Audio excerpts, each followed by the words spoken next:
We've got over 500 vehicle tests on this channel, and almost all of them have headlight tests, so if you want to see how the lights on your vehicle work, this is the right place to be. Well, it looks like Lexus sent us an LC500 sports car, top of the line V8, 108 grand, wow. We did a separate video on this, a full road test with performance and fuel economy numbers, but on this particular video, headlight test and night drive only.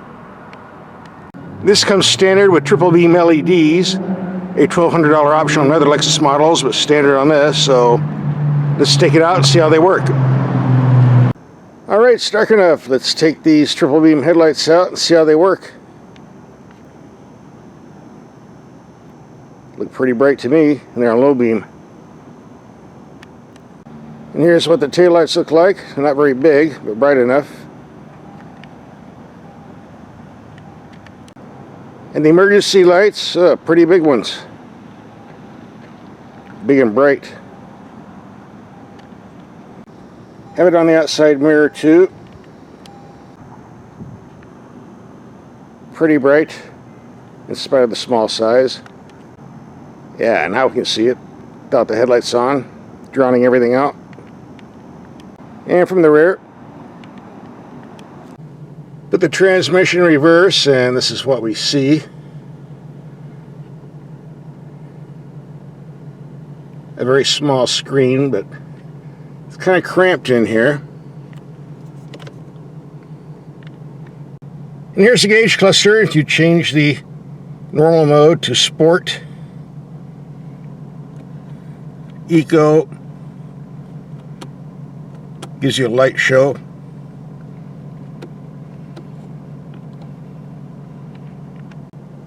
And we get a real clock.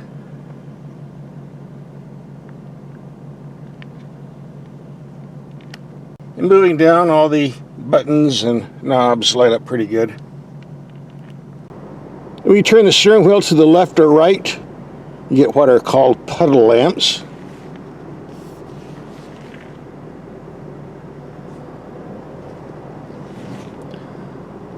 Lighting at the sides, so you see puddles or winos sleeping out in the street.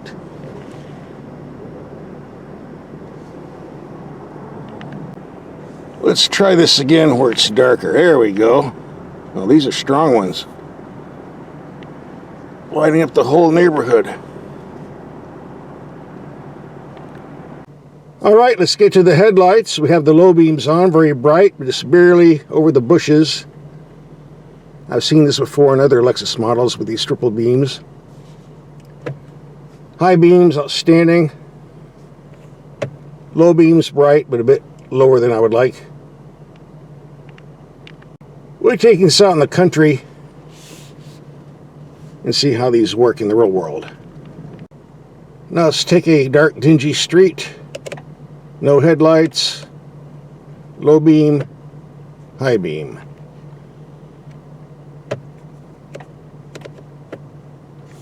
Great for long distance. And I see the image on the info screen got twice as big as what I saw when I had the transmission in reverse. Okay. Yep, make the transition to reverse. Big difference here. Never noticed that before. And once again, I cannot stand auto-dimming mirrors if they do not have a disconnect switch.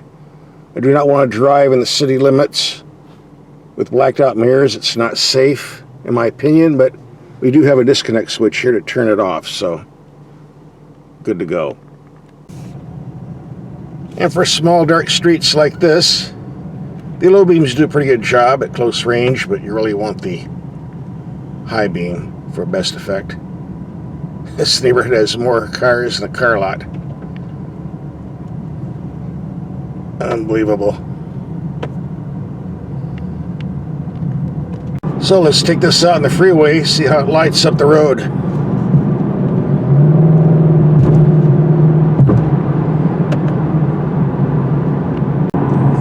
And here we have some road signs that need lit up. High beam, low beam, high beam, low beam.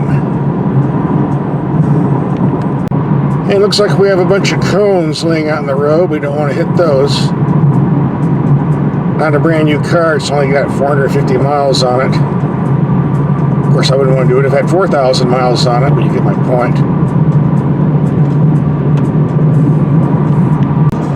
Lots of road signs to light up here.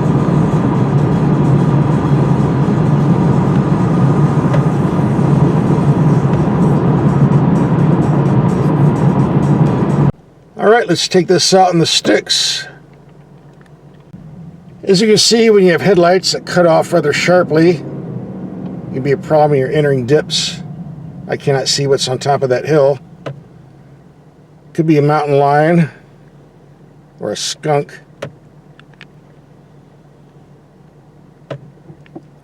That's common on a lot of LED headlights. Very strong on high beam, but don't give you much on low beam. You don't want to be on low beam on roads like this. There's too much wildlife out here. You might run over something you don't want to. So on a road like this, you got to use the high beams. That's especially if you're taking corners in a hurry like we are here, but that's what the car is made for, so that's what we're going to do.